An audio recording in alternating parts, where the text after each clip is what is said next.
Espera, vamos un poquito atrás.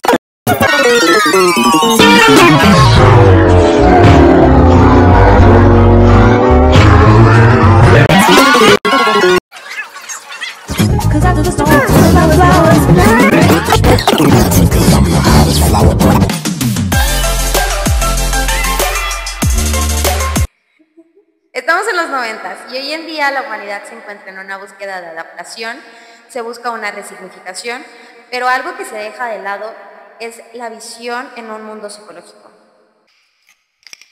Los humanos tendemos a seguir ciertas etapas en la vida sin estar conscientes de esto. Aquí es donde podemos retomar estas fases muy importantes del desarrollo psicosocial. Hola, hola amigos, hoy estamos en Psico Vintage. Nosotras somos Betsy y Steph. Y tenemos un invitado especial. Claro, el día de hoy tenemos a un autor muy famosillo que creó el libro de la infancia y la sociedad. Esto es para centrarnos específicamente en un capítulo muy importante que es el número 5, llamado El fracaso temprano del ego, Jin. Y bueno, ahora le cedemos el micrófono al profesor Erickson. Hola, yo soy Eric Erickson, estudié en la Universidad de Oxford, estudié psicología y me especialicé en el psicoanálisis. Yo estoy guiando una corriente llamada neofreudiana porque sigo a base del psicoanálisis de Freud. Sin embargo, yo me enfoco más en los problemas del desarrollo psicosocial. Ok, profesor, y en cuanto a la familia, ¿usted tiene hijos? Sí, yo tengo 3 chamacos con mi mujer Joan Erickson. Por cuestiones de privacidad no hablamos de sus nombres en público, pero creo que ellos me han ayudado mucho a la hora de desarrollar mi teoría psicosocial. Bueno, sabemos que tuvo algún contacto con Ana Freud. ¿Usted trabajó con ella? No precisamente, no es como que hayamos trabajado juntos, sino al contrario. Ella me psicoanalizó en su momento, en el momento en el que nos conocimos, entonces pues no trabajé con ella. Ok, y de acuerdo con el libro del que se estaba haciendo alusión al principio, ¿nos puede contar más sobre este capítulo, por favor? Justamente esa es una muy buena pregunta. El caso es sobre una niña llamada Jim. En el caso pudimos notar muchas diferencias en ella con el resto de los niños con los que hemos tratado. En su momento la diagnosticamos con lo que se le conoce como esquizofrenia infantil, pero a día de hoy ya se le conoce como autismo. La niña mostraba señales de estar retraída, de sentirse aislada al resto, no podía comunicar también sus necesidades y tenía ciertas actitudes muy peculiares respecto a las otras personas. Pero algo que destacaba mucho es que era muy buena en la música. De hecho, para hablar un poquito y profundizar más sobre el caso, traje de invitada a la mamá de la pequeña. Cuéntanos, por favor. ¿Qué tal? Buenas tardes, muchas gracias por la invitación.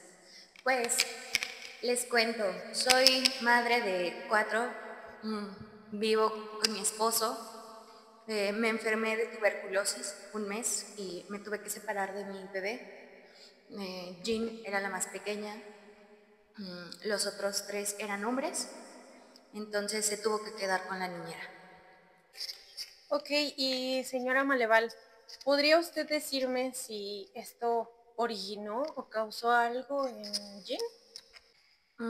Sí, pues mi hija tenía conductas un poco fuera de lo común, si es que se le puede llamar así.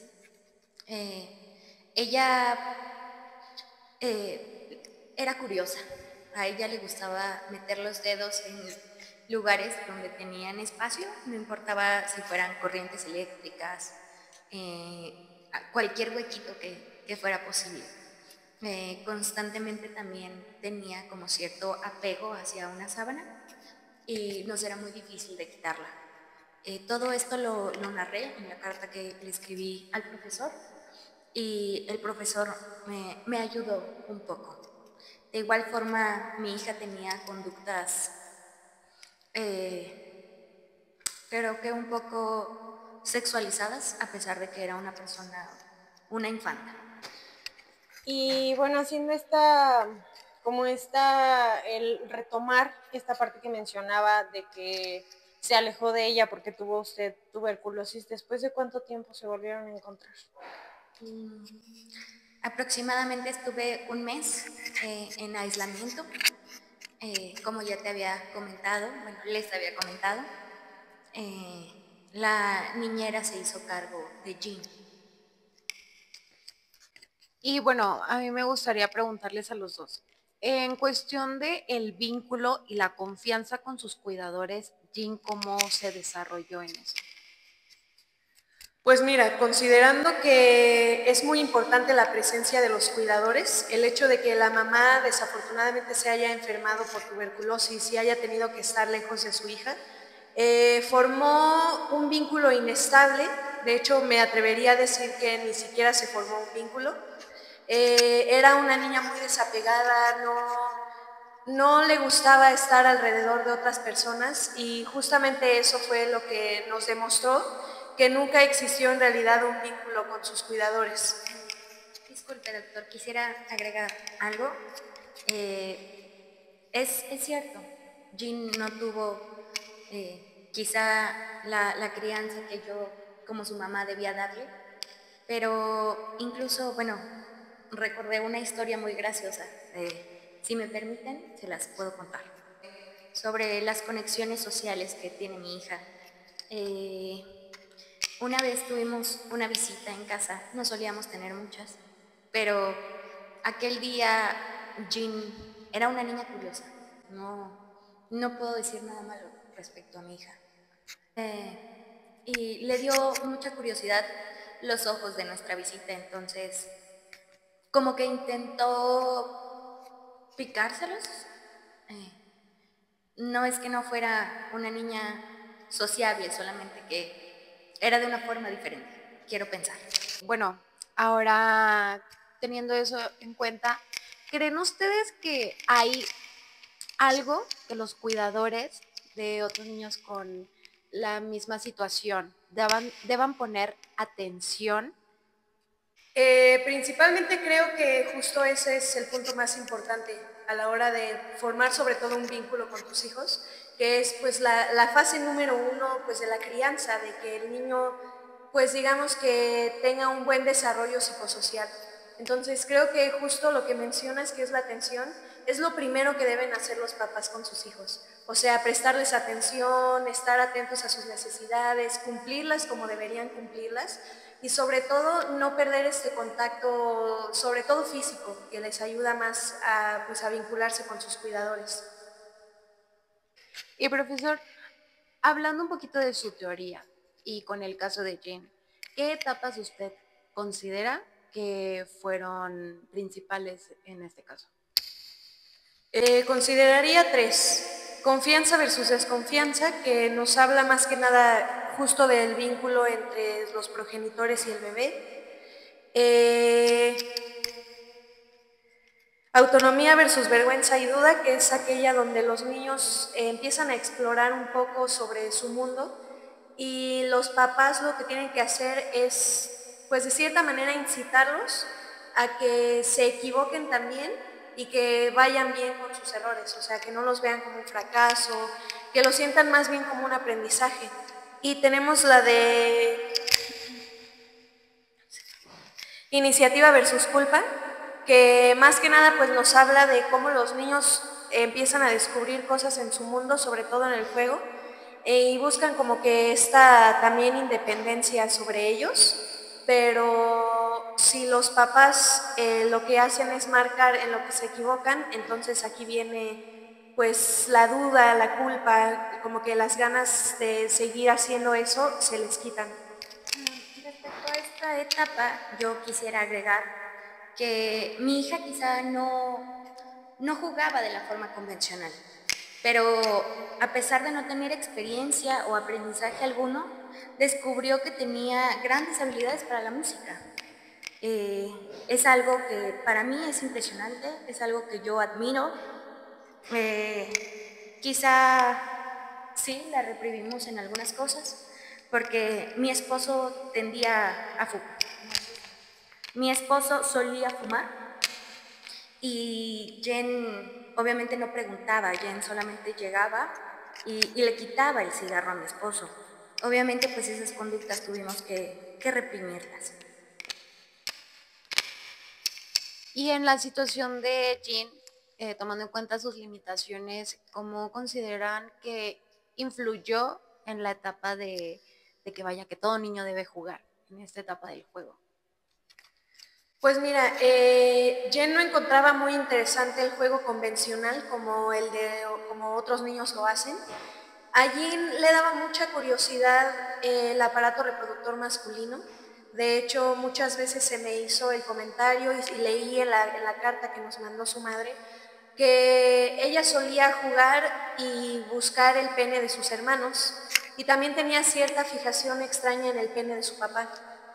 En cuanto a juegos relativamente más de niños, no tenemos mucha información más que este xilófono de juguete, en el que a ella le gustaba mucho tocar canciones y tenía una afinidad muy buena para hacerlo. O sea, a pesar de que nunca tomó clases, eso fue como su juguete principal.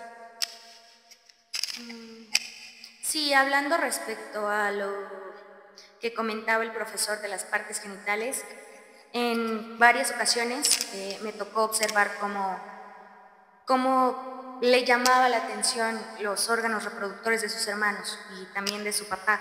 Obviamente también tuvimos que tratar de reprimir esa conducta. Quiero creer que era curiosidad, no se hacía con algún aspecto sexual.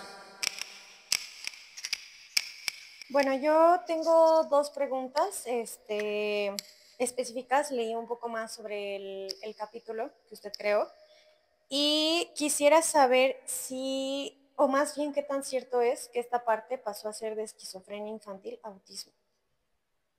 Pues mira, no es que en realidad se haya hecho como un cambio en sí en el diagnóstico, o sea, no es que el diagnóstico haya sido, digamos que erróneo, sino el nombre que tenía el diagnóstico. En esa época en específico se le conocía pues como esquizofrenia infantil, pero ahora con el avance de la tecnología y con los nuevos criterios de diagnóstico y con lo poco que se sabe a este punto del autismo, nos dimos cuenta que tal vez no era esquizofrenia, sino pues meramente espectro autista.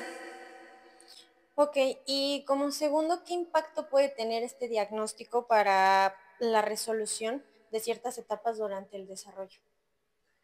Pues mira, es esencial que el diagnóstico se haga a una edad temprana, justamente por eso, porque al desconocer los factores que te llevan al diagnóstico y el hecho de que no lo tengas, hace que principalmente los cuidadores no se den cuenta de que tal vez el pequeño necesite guía, necesite ayuda, tal vez reprimir algunas actitudes o tal vez como que enfocarlas hacia otro lado.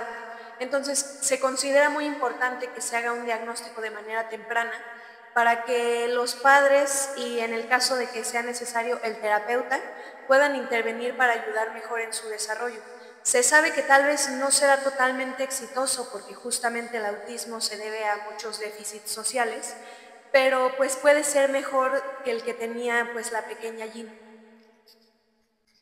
Y bueno, ya teniendo en cuenta que al final existe pues problemas en estas primeras etapas, ¿realmente existen problemas a futuro que sean psicosociales, problemas para relacionarse y demás en cuanto a personas con autismo? Pues mira, esa es una muy buena pregunta, porque el autismo puede verse muy diferente en todas las personas. O sea, tal vez tú conozcas a 5 autistas, pero ninguna de ellas va a ser similar. De todas maneras, al ser un poco complicado que ellos pasen las etapas de manera, digamos, de 100% exitosa, tal vez algunos más adelante, recibiendo ayuda de sus padres, de un terapeuta, puedan lograr una adolescencia, pues una creación de la identidad en el tiempo en el que debe ser. Sin embargo, en casos como el de Jean, que tal vez es un caso un poco profundo de autismo, vemos que hay muchas complicaciones desde muy chiquita a la hora de socializar. Entonces no es algo que tal vez no es algo que podamos arreglar en sí, sino buscar como alternativas de cómo ayudar a, digamos que mejorar su socialización pero no hay algo que nos lo asegure al 100%. Y en esta parte de justo socializar con personas que son desconocidas a ellos, ¿cuáles son como las conductas que más se ven en los niños? No sé, ya sea miedo, frustración o algo que podamos decir, eso puede ser un indicio de autismo. Pues mira, de nuevo, todos los niños autistas son diferentes al otro, pero hay patrones muy específicos que sí nos pueden señalar eso. En sí a ellos, por sí mismos, se les complica mucho a la hora de socializar, no tanto por lo que piensen los demás, sino por cómo se perciben ellos a sí mismos. Tenemos muchos casos de niños con autismo en las que los mismos niños se ven a sí mismos como raros, como fenómenos, como que tal vez hay algo mal en ellos. Y entonces esto los lleva a sí mismos a tener una baja autoestima y a aislarse más de la sociedad.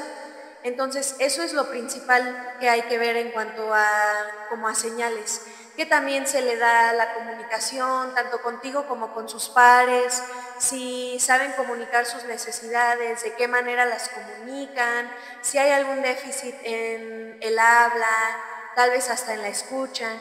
Entonces, como que esos son patrones como muy específicos que nos podrían dar una señal de que pues tiene autismo. Perdón que lo interrumpa, profesor. Quisiera agregar que también me es importante aclarar que mi hija no se comunicaba verbalmente. Después de que me enfermé se volvió tímida, se volvió retraída. Entonces, digo, a lo mejor y me atrevo a decir algo que no es correcto porque no tengo los conocimientos que usted tiene, pero creo que sí, fue muy importante y relevante que mi hija no pasara por esas etapas correctamente. Gracias. Por lo que voy entendiendo, Jean se encuentra como en esta etapa de autonomía versus vergüenza. Y entonces aquí surge mi duda de qué tipo de experiencias pueden ayudarle a fortalecer justamente esta parte de su voluntad o de esta confianza. Pues mira, hablando específicamente del caso de Jean, creo que hay pocas cosas que podrían ayudarle a completar la fase de manera exitosa, porque Jean es un caso de autismo, digamos que autismo severo, y su forma de comunicar pues no es exactamente la que debería ser en un niño. Entonces, su forma de jugar, su forma de aprender, su forma de hablar, todo es muy, muy diferente a lo que usualmente uno debería ver en un niño. Entonces, siento que para ella tal vez no habrían ya muchas actitudes que tomar. Tal vez podrían empezar a involucrarla un poco en los roles de la casa. Digo, a lo mejor es una niña muy joven, pero pues tal vez que seque los trastes que no son exactamente de vidrio, algo que no la pueda lastimar, cosas que le den a ella como la confianza de que sus cuidadores confían en ella y así ella misma pueda confiar en sus propias habilidades. Y entonces si no las logra, en lugar de generar un miedo al regañarla, pues conversar con ella y decirle que tal vez hizo bien las cosas, pero pues al final pues todos terminamos haciendo algo mal, o sea, no es como que hacer algo mal esté realmente mal.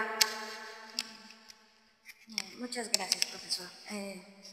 Me parece muy importante el consejo que me está brindando.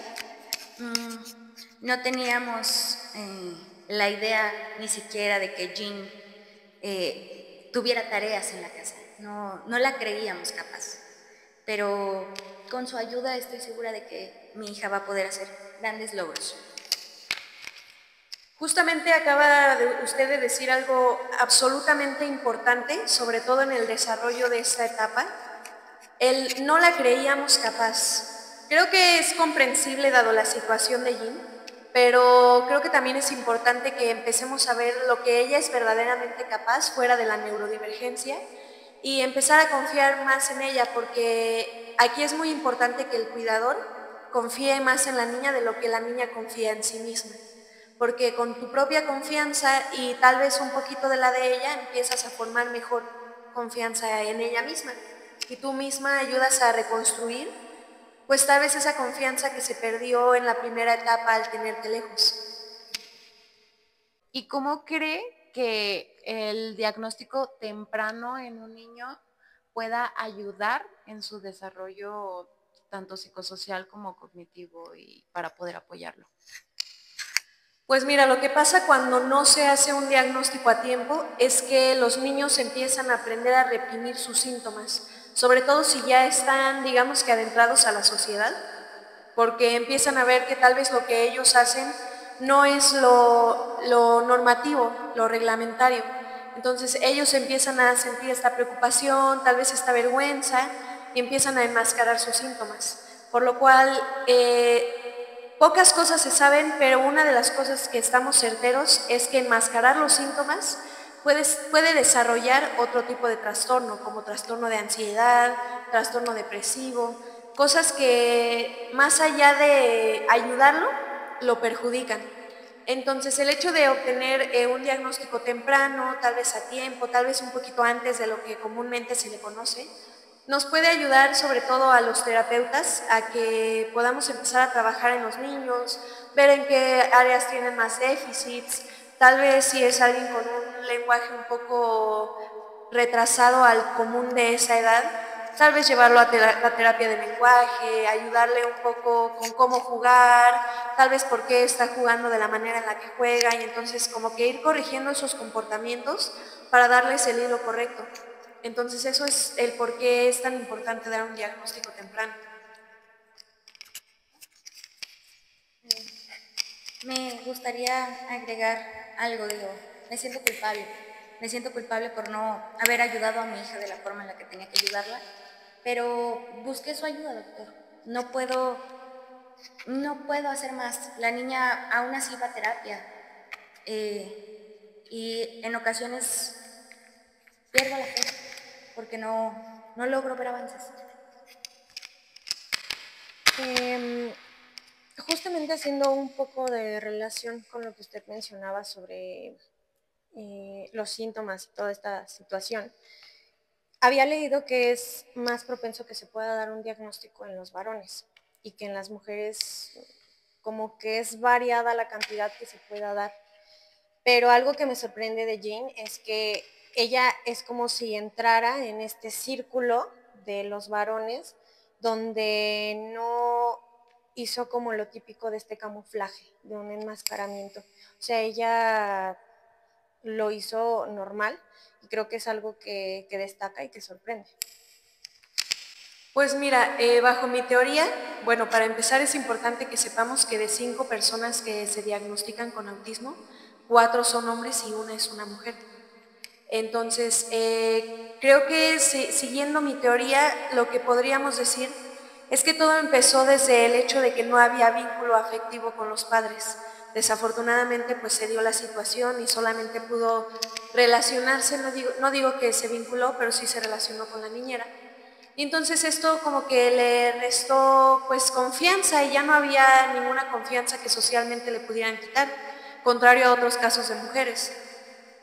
Al ser mujeres con más confianza, ser niñas con más confianza, con mejor conexión con los padres, pues se permiten pues en un principio ser lo que son, pero cuando entran a la sociedad se empiezan a dar cuenta de cosas pues que tal vez no deberían suceder porque no suceden en los demás niños y entonces empiezan a perder la confianza y empieza a haber enmascaramiento de síntomas y a pesar de que sí les cuesta trabajo socializar, son más vistas como mujeres tal vez ansiosas, tal vez pues muy ensimismadas.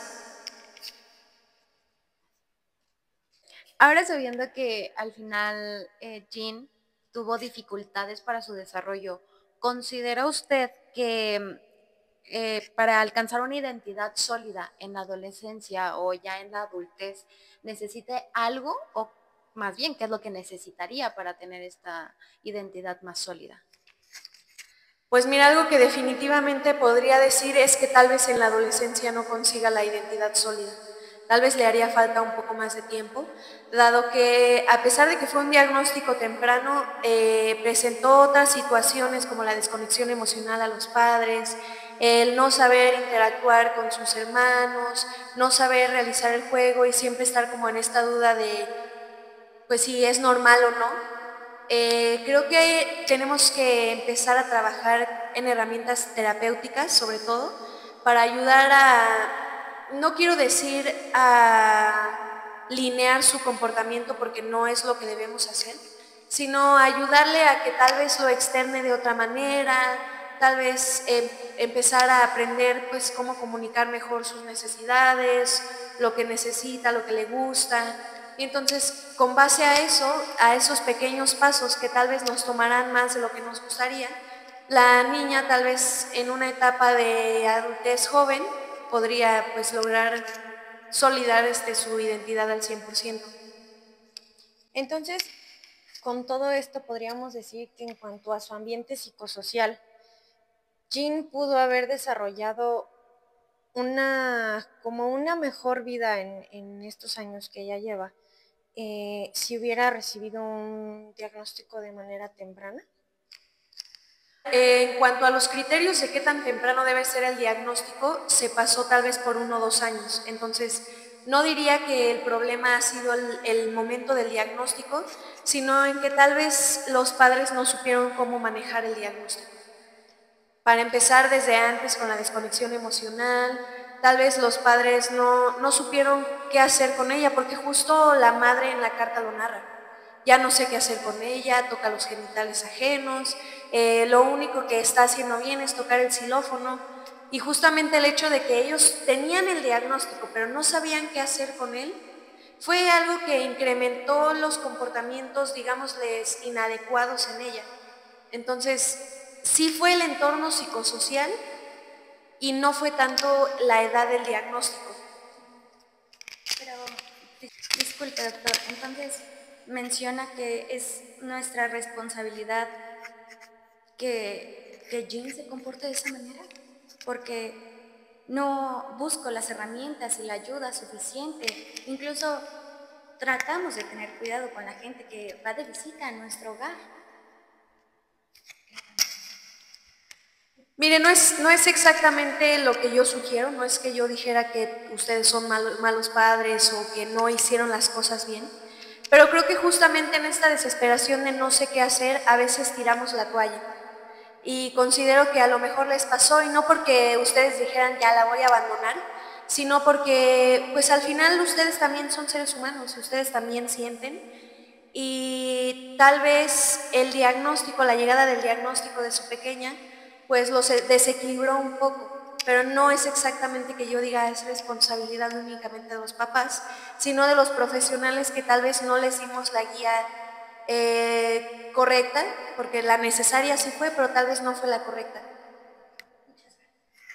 Y bueno, yo justo me gustaría como preguntarle, señora, ¿qué es lo que usted recomienda y que usted utiliza para apoyar a Jean? O sea, porque creo que sí los especialistas tienen mucho conocimiento y también son de gran apoyo, pero creo que quien en realidad lo vive y en realidad conoce como las estrategias que ayudan a sus hijos, pues son los propios padres. Muchísimas gracias. Pues Jean, creo que ya lo había mencionado antes, pero Jean tiene una mantita que cuando se siente mal o cuando tiene una situación que no le agrada, se aferra a su mantita. No sé por qué, supongo que el doctor me podría ayudar quizá a dar una explicación, pero Jean tiene eso. Y la música también le ha ayudado bastante, bastante. Sus hermanos ya saben cómo tratar esa situación, entonces se ha vuelto un poco más fácil la convivencia en mi casa. Bien, no es que mi teoría exactamente te pueda explicar por qué se aferra tanto a los objetos, pero como mencioné al principio, yo me inclino hacia la corriente neofreudiana, entonces tal vez el psicoanálisis, pues digamos que el primer psicoanálisis nos explica tal vez que su hija pues catequizó ese objeto, tal vez ella encontró un lugar seguro en su objeto de apego, que en este caso sería la mantita. Por eso se vive tan aferrada a ella y tal vez que se la quiten provoca reacciones que no serían muy agradables en su momento. Profesor, si tuviera que elegir una palabra clave que tenga que ver con esta intervención en la vida de Jean, ¿cuál sería y por qué? Si solamente tuviera que elegir una, usaría observación. Porque pues hay otras situaciones que tal vez funcionarían, como atención, porque es importante prestarle atención a tus hijos, y conexión emocional, porque de nuevo venimos de un caso en el que se encuentra mucho una desconexión emocional a sus padres, pero creo que la observación es la clave para casos de autismo. O sea, hay muchos patrones de comportamiento que nos señalan este diagnóstico y que muchas veces como papás no terminamos de observar en nuestros hijos. Entonces la palabra clave sería definitivamente observación, por la gran importancia que tiene ser un buen observador con tus hijos. Tengo como esta duda de qué consejo usted le podría dar a los padres de familia o a los especialistas que tratan justamente con los niños que tienen autismo. Creo que, por ejemplo, si tuviera que usar una palabra clave serían alternativas. No porque yo diga que es que el autismo y la terapia no van, sino todo lo contrario. Creo que es muy importante seguir un patrón, sobre todo de terapia, sobre todo de escucha y todo eso, pero también es muy importante encontrar alternativas a los comportamientos de nuestros hijos. Por ejemplo, Jean, que solía ser, digamos que un poco agresiva, ahora en lugar de ser agresiva, se dedica al arte, a pesar de ser muy chiquita, usa el xilófono, le gusta aprenderse piezas nuevas, ni siquiera ha tomado clases en sí de xilófono, pero ella sola con el oído saca canciones. Entonces creo que es importante que busquemos alternativas, sobre todo si tienes un hijo con autismo, para que algunos comportamientos que tal vez no serían correctos ante la sociedad, los puedan, pues digámosle, desahogar en situaciones pues más aceptadas por la norma. Y bueno, podemos darnos cuenta con este caso de Jean, que fue estudiado por el profesor Erickson, que realmente ella nos da una lección de cómo ver el mundo de forma diferente, porque todos lo vemos diferente y no importa cuáles son las limitaciones o los problemas que tenemos. Todos somos un mundo y nos enseña, por supuesto, esto que es la resiliencia a los problemas que uno va teniendo día a día. Y bueno, ha sido todo por el capítulo de hoy. No olviden seguirnos y aquí estamos para sus dudas. Con ustedes, Psico Vintage. Bye. Televisa presenta.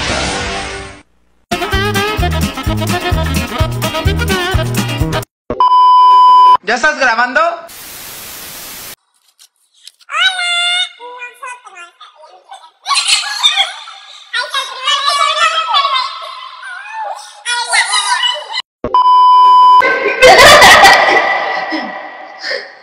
Te sigo dejando de paro. Sander. Es cierto que a ti te dicen el perrito más perrón. Libro. Es muy serio, perdón. ¿No es la idea? ¡Corte! ¡Carla! ¿Quieres agregar algo? No, pues dale, Soy Erika Erickson, yo nací en Frankfurt, Alemania, no te estoy viendo. ¡No, cambia su voz! Le dio curiosidad los ojos de la visita y le dio curiosidad la cuello. ¿Algún contacto con Ana Freud? ¿Usted trabajó con ella? Uy, no, lo que me hubiera encantado trabajar con ella, al contrario, ella trabajó en mí, me psicoanalizó.